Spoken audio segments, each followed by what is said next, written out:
Personal Training Alpha les da la bienvenida. Protegemos todos tus momentos. Gracias a todos los que están conectados en este momento en el tema tan interesante que nos vamos a cobijar en la mañana de hoy.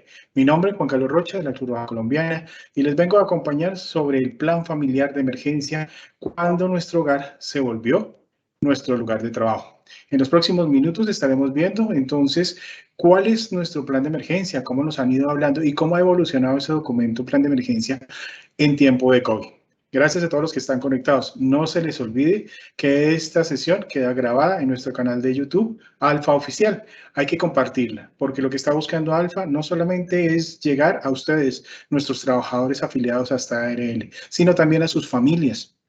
Por eso, la invitación es que si sus hijos y sus familiares que están en este momento en casa con usted no pueden ver el video, pues que los invite más adelante a observar el video, porque es importante que todos sepamos hacer lo que vamos a verificar. En los siguientes slides, pues están unas ideas importantes de lo que va a componer nuestra actividad del día de hoy. El plan familiar de emergencia, entonces, está compuesto de dos momentos. Un momento en el cual vamos a mirar qué es el plan y el documento como lo hemos vivido constantemente y unos tips en tiempo de COVID.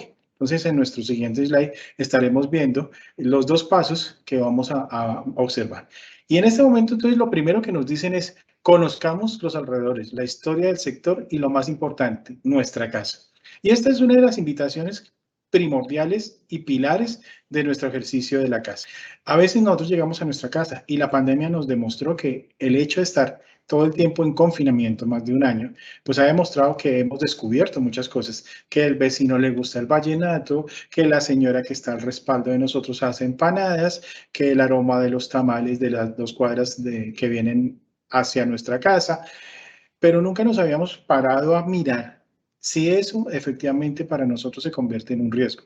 Y es uno de los ejercicios en los cuales usted primero tiene que verificar la historia de los incidentes o accidentes que ha tenido ese barrio, ese conjunto residencial o el sitio donde usted está viviendo. También nuestra ciudad, si es propensa a tener eventos que puedan afectar nuestra tranquilidad. Y los mejores ejemplos los estamos viendo en estos días en la ciudad de Santa Marta, en la ciudad de Cartagena, en la ciudad de Barranquilla. Ciudades, bueno, Barranquilla se inundaba constantemente, pues ellos ya están acostumbrados, pero Cartagena y Santa Marta pues no tenían esa experiencia de inundación. Entonces, ¿cómo toda una ciudad se ve afectada por un evento que posiblemente ellos pensaron que nunca iba a pasar? Los que estamos en las ciudades del interior o en aquellas ciudades donde hay cerca a zonas montañosas, pues estamos propensos a movimientos telúricos. Entonces, ¿qué tan preparados estamos? Anoche, precisamente, veíamos que en la Ciudad de México, en el epicentro Acapulco, tembló y un nivel de 7.1 en la escala de Richter. Eso ha generado una afectación importante en la Ciudad de México. ¿Y nosotros qué tan preparados estamos? Entonces, es importante que nosotros empecemos a identificar todo ese tipo de situaciones o eventos. La historia, por ejemplo, nos ha demostrado que en algunos barrios organizaron, ahora que estamos hablando de emprendimiento, pues la gente organiza y acomoda su vivienda a su sitio de trabajo, pero hay condiciones que se violan en el sentido de ventilación, por ejemplo, cuando estamos trabajando con gas, cuando estamos trabajando con productos químicos, aquellas personas que preparan pinturas y genera acumulación de gas y en un momento dado podría generar un incendio, una explosión y me puede afectar mi casa. Entonces, lo importante es que usted mire al vecino. ¿Qué es lo que el vecino le puede afectar a usted? Eso es lo primero que usted tendría que hacer y revisar en su entorno. Luego, entonces, viene al interior de su casa. Y al interior de su casa, entonces, se empieza a mirar cuáles son los sitios que son más seguros, con los sitios más inseguros. Y ahí en ese entorno empieza a revisar usted cuáles son los sitios seguros para sus hijos.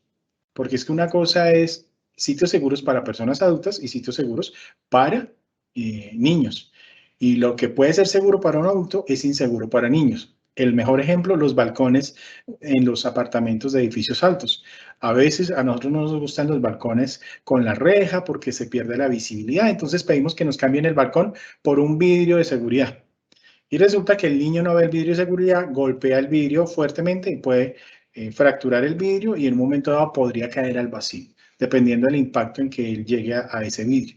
Entonces hay condiciones que tenemos que empezar a revisar. En nuestro entorno familiar, también tenemos que verificar ahora nuestras personas que están enfermas, que en un momento aún no tienen la movilidad para salir, y en ese orden de ideas tenemos que replantear la ubicación de las personas. Ustedes miraban, entonces en nuestro siguiente slide estamos viendo que hay 3 elementos importantes a verificar. Lo primero que estamos haciendo es la identificación, ¿cierto? Entonces, en la identificación, pues lo que usted está identificando es cuáles son los riesgos que pueden potencialmente generarle una situación de emergencia.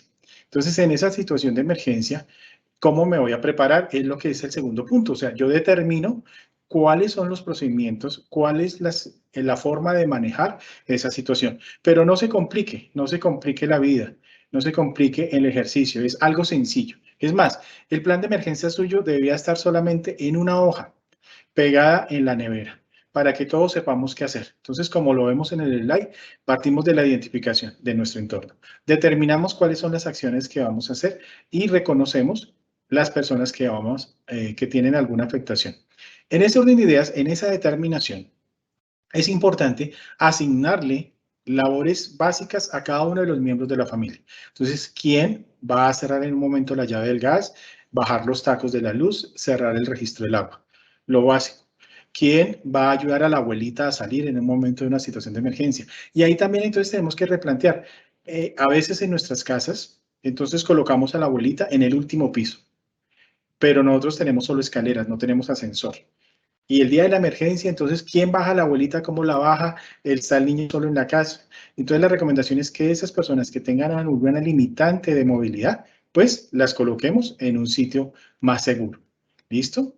Revisemos nuestro entorno en nuestra casa. Entonces, nuestro entorno en nuestra casa, pues nos dice cuál es el sitio más seguro o inseguro. Y empezamos a mirar por tipo de riesgos que hemos encontrado. Entonces, ya descubrimos que los vecinos nos pueden generar incendio o una explosión.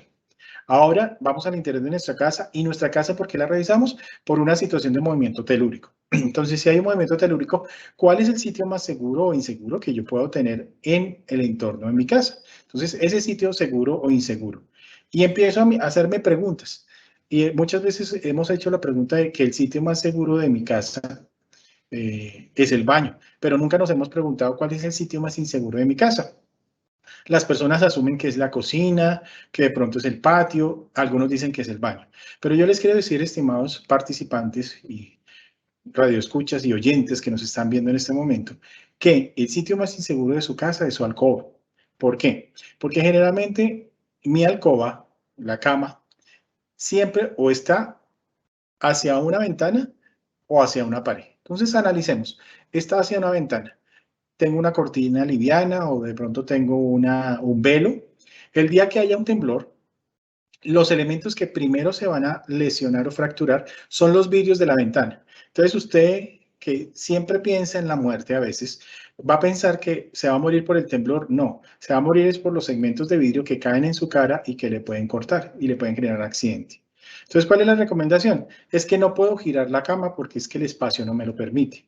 Fácil, consígase unos elementos pesados, o sea, cortinas pesadas que puedan amortiguar el impacto de la fractura de los vidrios. O consígase unas películas de seguridad para los vidrios. O cinta.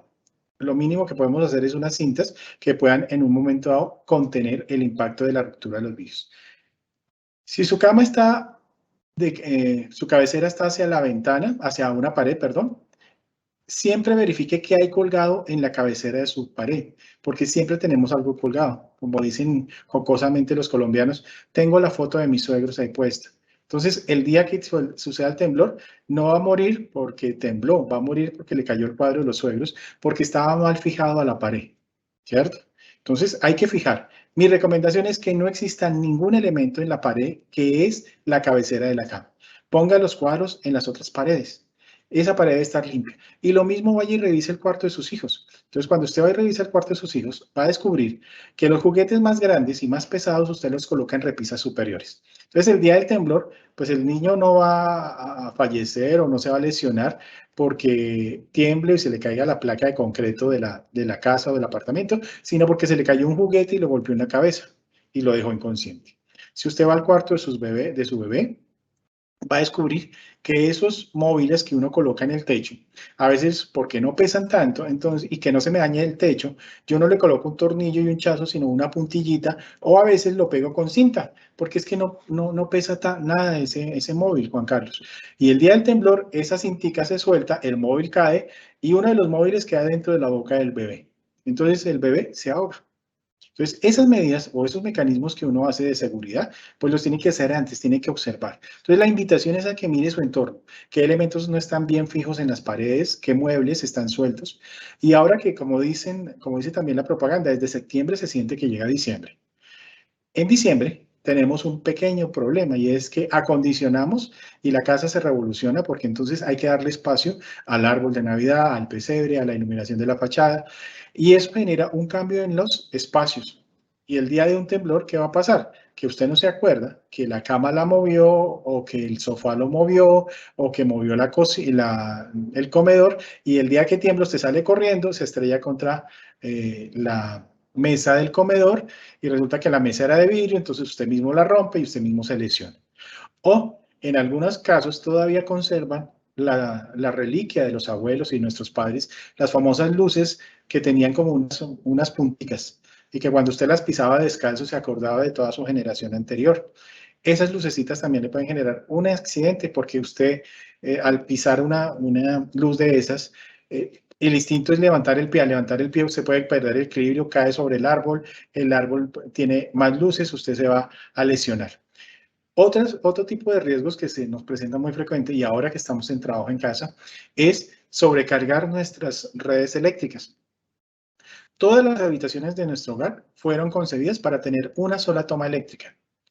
Pero entonces yo llegué con mi televisor, llegué con mi computador, resulta que tengo que tener la impresora. ¿Y qué hago? Entonces hay dos opciones. Algunos, como dicen, son de la generación MacGyver, entonces pelan cables y unen cables para hacer una conexión a la toma. Y esa toma y ese cable, usan un cable muy delgado, ese cable con el uso de la demanda de energía se va a calentar. Al calentarse, pues puede producir o un corto o puede producir un incendio. O usamos multitoma sobre multitoma. Entonces conectamos una multitoma a la toma inicial, pero sobre esta multitoma conectamos otra multitoma y así sucesivamente. Entonces tenemos esa conexión. Después de haber hecho ese panorama, que ustedes pensarán, no, pero es que usted solamente nos está diciendo todo lo que puede pasarnos. Sí, claro, uno tiene que hacerse al escenario de lo que puede pasar. Pues tengo que mirar mis capacidades.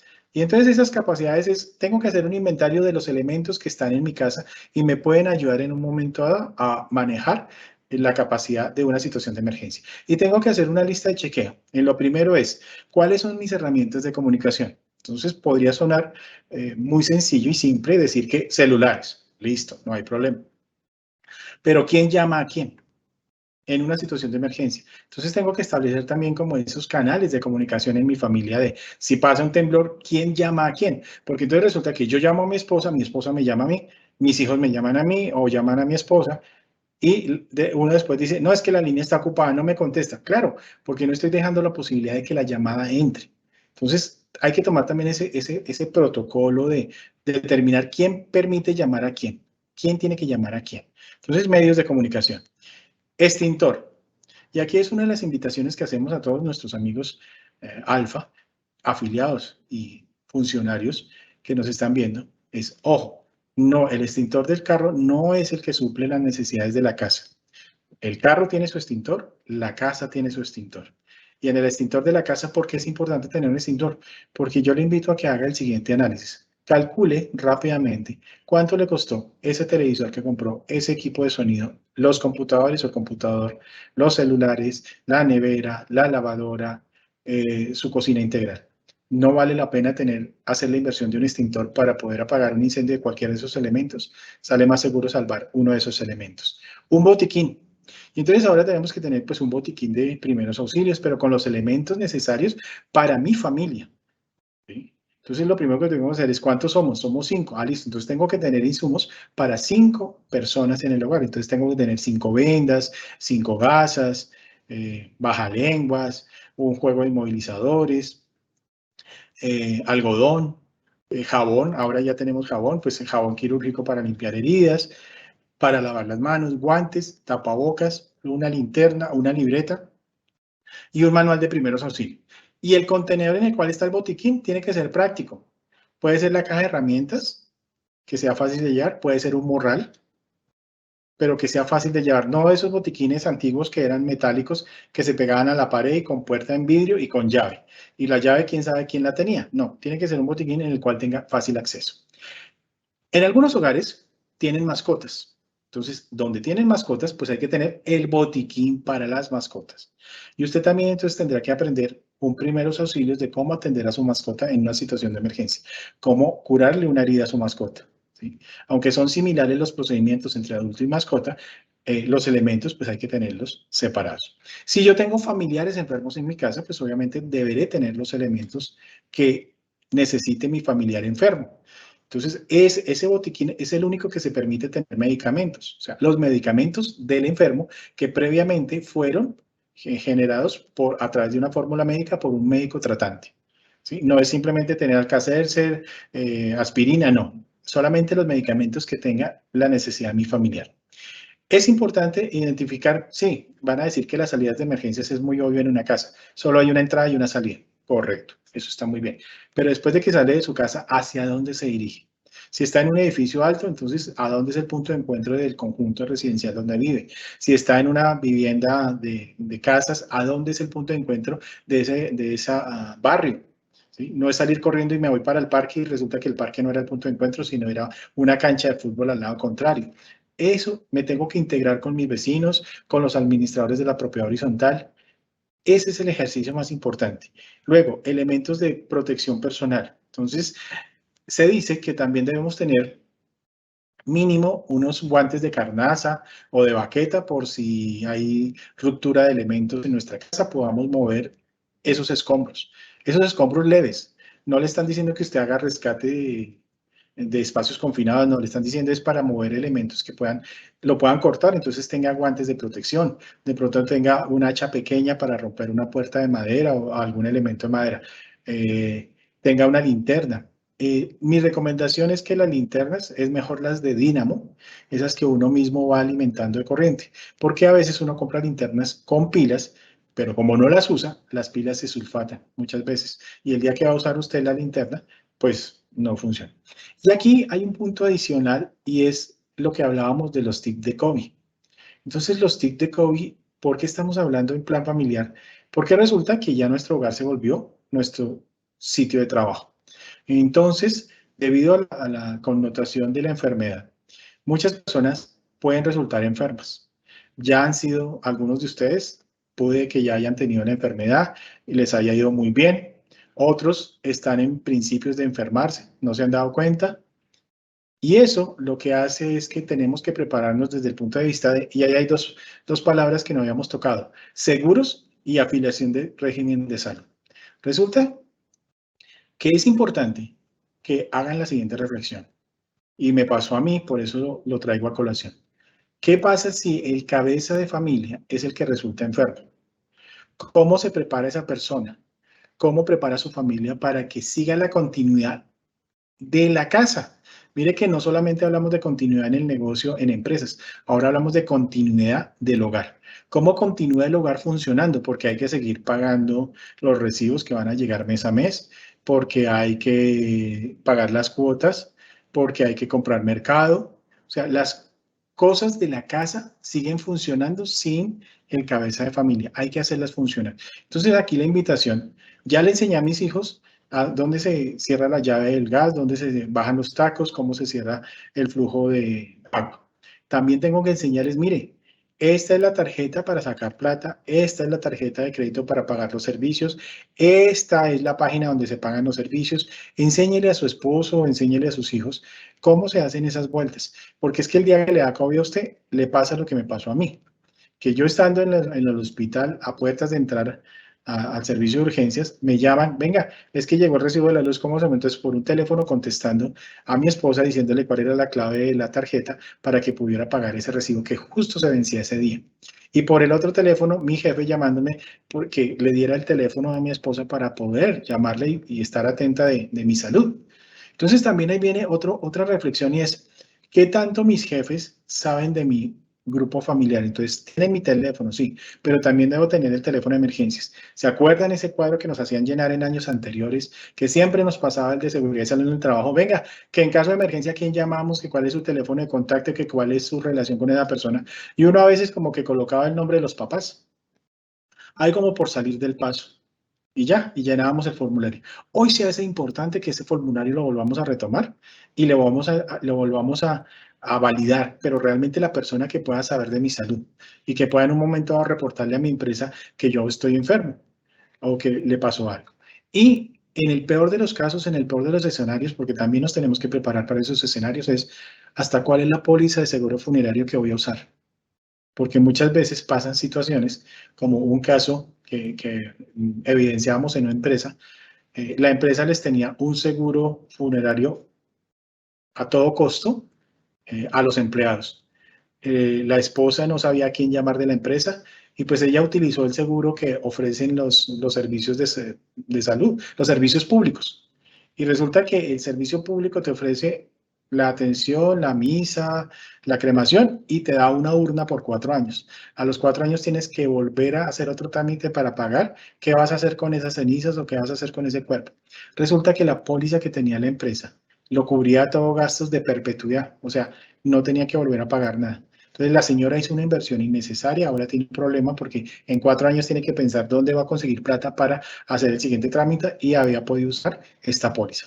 Entonces a veces nosotros tenemos que sentarnos, así como nos sientan en las empresas a explicarnos el procedimiento para hacer en cada situación de incendio, de evacuación, de primeros auxilios, también en nuestro hogar tenemos que sentarnos nosotros como cabeza de familia con nuestro núcleo familiar y enseñarle a cada uno los procedimientos que la casa tiene.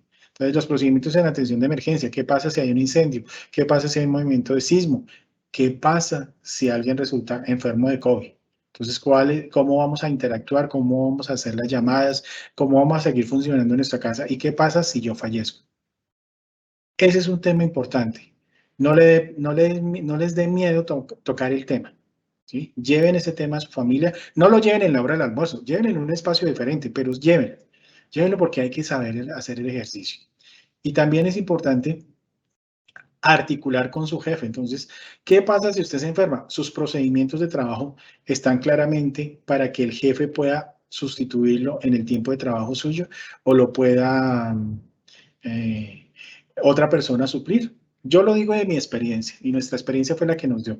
Cuando yo me enfermé, pues yo soy el único referente de relación con las administradoras de riesgos laborales. Entonces, cuando entró mi jefe, pues las administradoras llamaban a mi jefe para hacer algún trámite y pues no lo conocían fácilmente, porque yo solamente había dejado los paso a paso, que es lo que pide a veces los sistemas de gestión de calidad y uno cumple. Pero ya hoy nos vinimos a dar cuenta que no solamente es cumplir el sistema de calidad, sino realmente que el paso a paso sea lo que realmente necesita su organización, su jefe.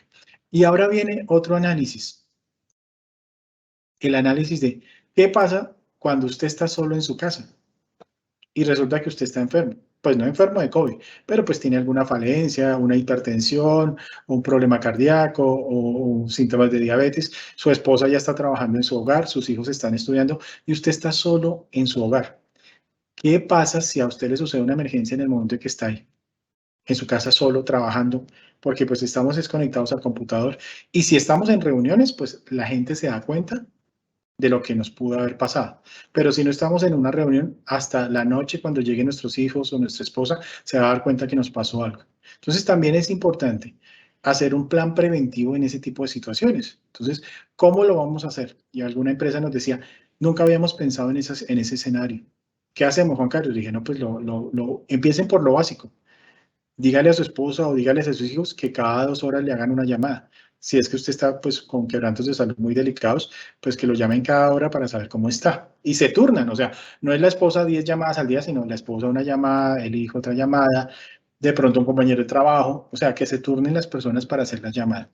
Si usted vive en un conjunto residencial, venga, el portero le sirve. Entonces, llame al portero, salude al portero, haga el ejercicio con el portero, dígale, mire, hágame el favor, hágame una llamada en la mañana y una en la tarde. A ver si estoy bien. Si no estoy bien, entonces llame a los servicios de emergencia para que ellos entren, no sé, rompan la puerta y puedan entrar porque me pasó algo. Y aquí viene ese ejemplo, pues también viene de las experiencias que hemos evidenciado a lo largo de nuestro trabajo. Una empresa en la cual fuimos a hacer una investigación de un accidente, nos contaba la historia la persona y nos decía, no, mire, es que el señor todos los días saludaba al portero, todos los días saludaba al portero. En la mañana, en la tarde, y lo saludaba y a veces de vez en cuando tenía un detalle con el portero. Esa empresa, el día viernes, todos los trabajadores salían, el portero cerraba las puertas, la reja, candado, y hasta el lunes volvían. O sea, nadie se quedaba dentro de la empresa.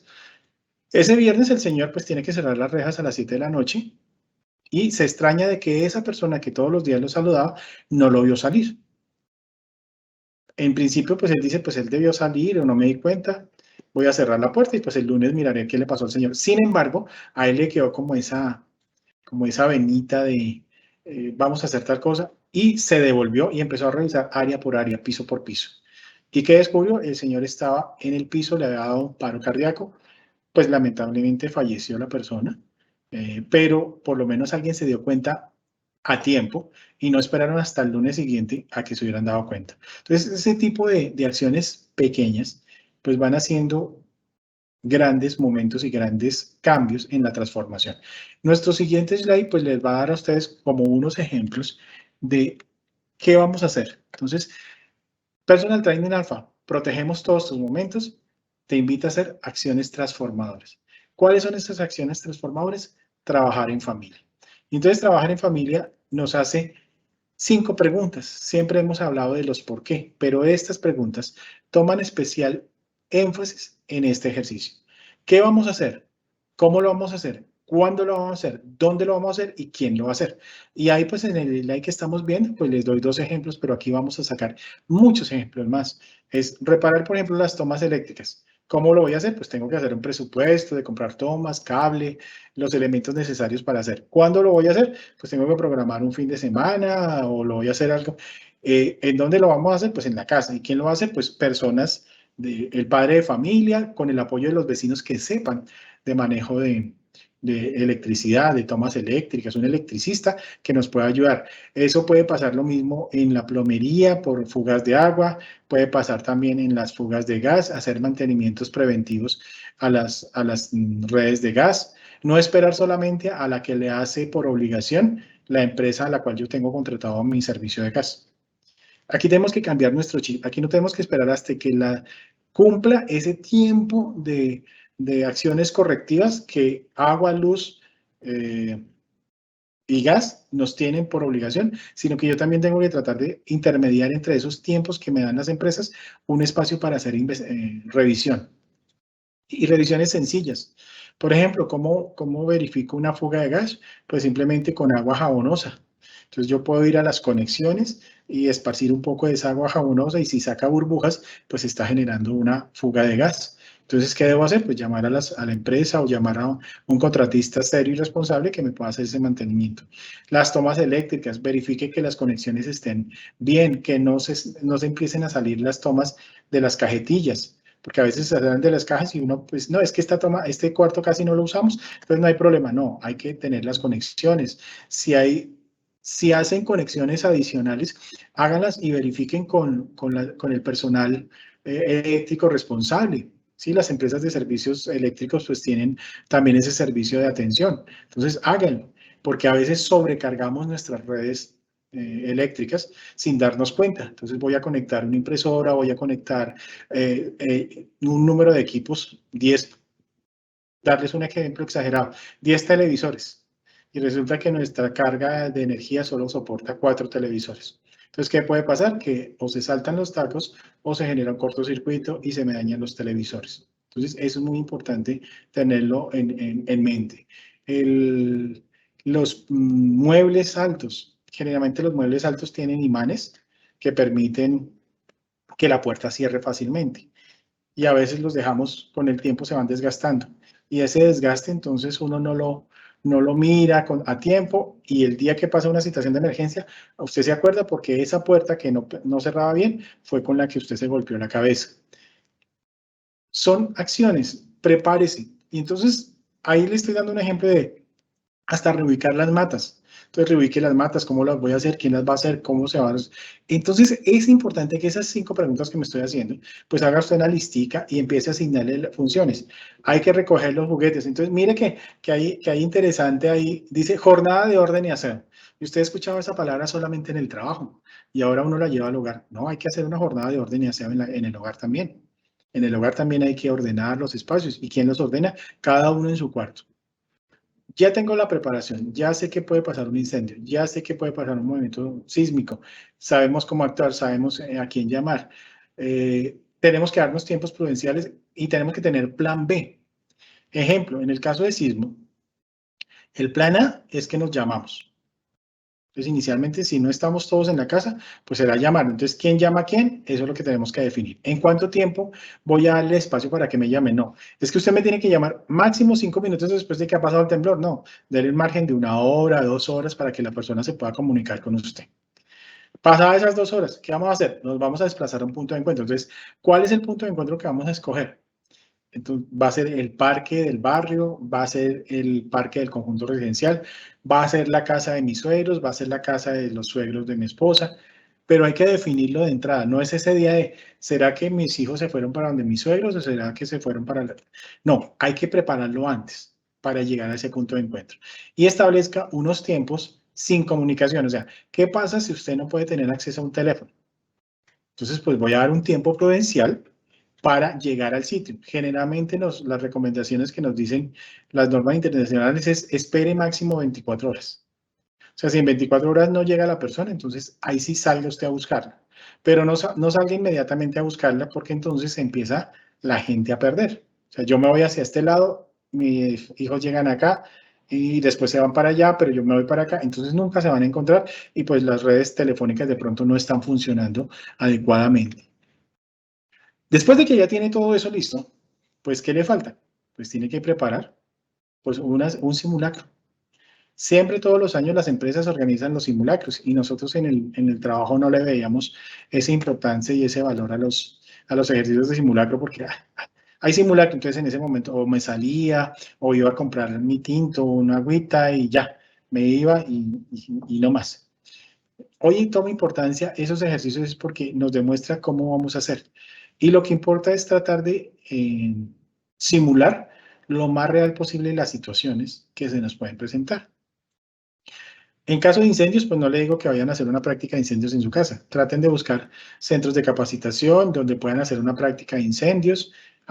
Los bomberos tienen centros de formación, las entidades de socorro también tienen centros de formación, que puedan participar ustedes en un ejercicio de cómo apagar el fuego con fuego. O sea, les van a poner un simulador de fuego para que sientan la radiación del fuego, para que sientan el calor. Eso lo pueden hacer. Evacuación. La evacuación sí la puedo hacer yo en mi casa con los recursos que yo tengo en mi casa. Entonces, ¿cuáles son esos recursos sencillos que tengo en la casa?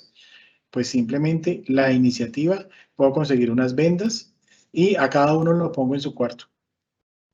Y cuando yo pite, entonces van a salir de su cuarto hasta la sala, pero con los ojos vendados. Entonces, obviamente hay que tener cuidado, hay que decirles que eso no es corriendo, no se premia al primero que llegue a la sala. Lo que queremos es que ellos sientan cómo sería la situación de desplazarse en un movimiento telúrico, porque entonces ellos van a estar en esta posición y van a estar muy lentamente moviéndose. Entonces, al moverse lentamente, pues van a ellos a tener la sensación de cómo se sentiría una situación de evacuación en caso de movimiento sísmico. Entonces, ¿qué mensaje les queda en ese ejercicio?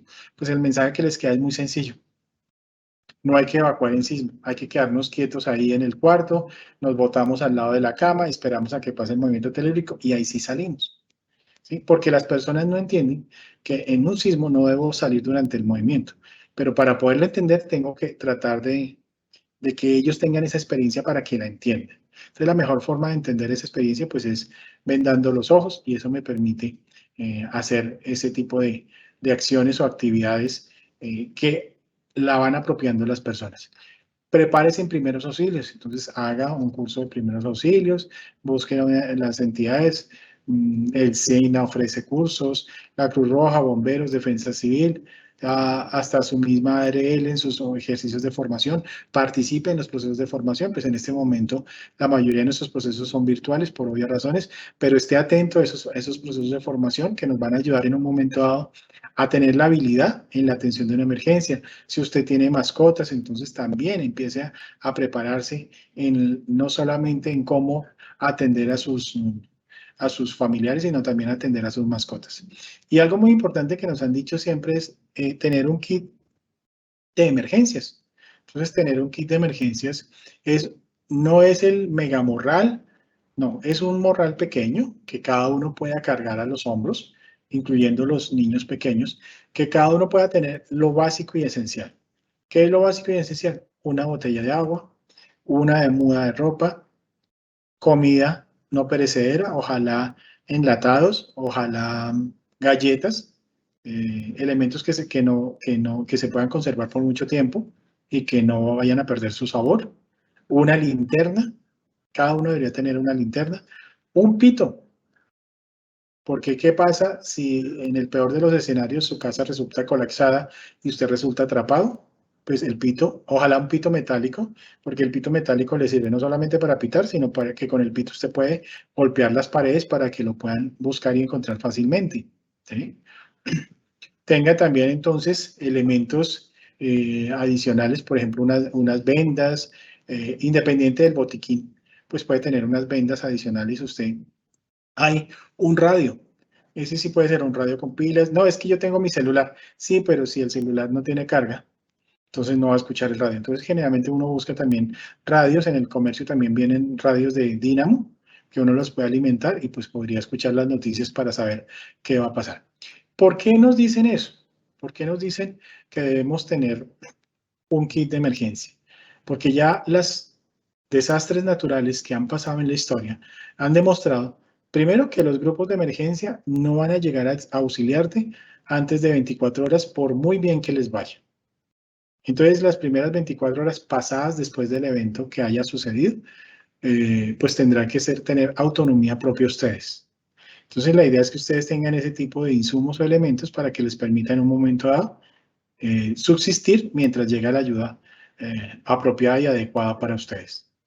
Segundo, porque también nosotros como grupos de emergencia, pues también tenemos familia. Entonces, a nosotros también en un momento dado nos puede pasar esa situación, que tengamos esa emergencia y que no podamos primero atender nuestra familia, tenemos que atenderla y así podemos ir a atenderlos a ustedes. Otra situación, que las vías no permitan la llegada de los apoyos o las ayudas rápidamente, como lo que pasó el año pasado en San Andrés y Providencia por el huracán, que mientras pasaba la tormenta no se podía desplazar barcos, no se podía desplazar aviones, así se tuviera la ayuda ya lista. Tocó esperar casi 72 horas para poder llegar con la ayuda a esas ciudades. Entonces, por eso se hace importante tener ese kit de elementos importantes en su hogar. Entonces, eso es lo importante de nuestro plan familiar. Luego de que ya está aprobado, pues entonces lo plasmamos en las páginas en Internet, en la página de la Unidad Nacional de Gestión de Riesgo a nivel nacional o en la página del IDIGER a nivel de Bogotá y Cundinamarca. Ustedes pueden encontrar modelos de plan de emergencia que son sencillos de diligenciar, son 5 o 6 hojas en las cuales uno plasma la información. Ahí lo que importa es quién hace qué y cómo lo hace. ¿Sí? Entonces, cada uno va a plasmar ahí su información, va a colocar qué necesita, cómo lo va a hacer, cuándo lo va a hacer. Eso es lo importante. Y que todos se socialicen en ese ejercicio. Esto es lo que teníamos para contarles a ustedes en el día de hoy sobre lo que es nuestro plan familiar de emergencia. No se les olvide, Personal Train de Alfa pues seguirá haciendo este tipo de eventos. Entérese a través de nuestros canales oficiales de los eventos. Muchas gracias, muy amables por la invitación y estaremos atentos en próximas oportunidades a volver a acompañarlos con otro tema de interés. A ustedes muy amables, una feliz tarde y cuídense mucho.